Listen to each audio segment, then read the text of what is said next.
పాత్రికేయ మిత్రులకి, మీడియా సోదరులకి, ఇక్కడికి వచ్చిన అతిథులందరికీ, వేదిక మీద ఉన్న నటులందరికీ నమస్కారం. హ్యాపీ దివాళీ. దివాళీ రోజున రాజేష్ గారు ఆయన శివ గారు లూడో బాగా ఆడారు.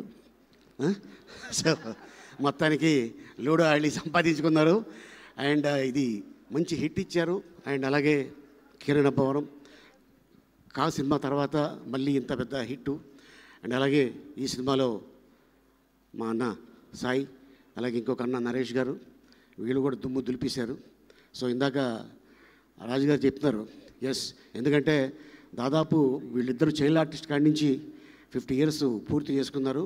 నన్ను కూడా అడిగారు, లేదన్నా ఇంకొక 2 సంవత్సరాలు పోతే 50 years అవుతుంది, ఎందుకంటే గొప్ప గొప్పలతో నటించారు.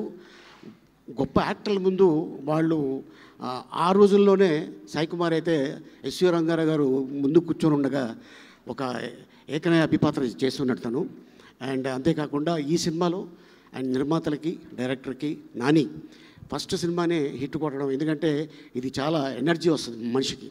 సో ఇది డెఫినెట్గా ఈ బ్యానర్లో మళ్ళీ నాని పెద్ద డైరెక్టర్ అవుతారని ఆశిస్తున్నాను. ఈ అవకాశం కల్పించినందుకు మీ అందరికీ ధన్యవాదాలు తెలుపుకుంటున్నాను. Thank you so much. Thank you so much Ali గారు. అలీ గారు లాంటి ఇన్ని డెకేడ్స్గా చేస్తున్నటువంటి యాక్టర్ సినిమాలు అనగానే కూడా గుర్తొచ్చే one of the top hilarious సినిమాల్లో ఉండేవి డెఫినెట్గా శ్రీను వైట్ల గారి సినిమాలు కూడా అని చెప్పాలి. సో అలా ప్రతి కమీడియన్కి, ప్రతి యాక్టర్కి వాళ్ళ లైఫ్లో, వాళ్ళ కెరియర్లో నోటబుల్ అండ్ గుర్తుండిపోయే అచీవ్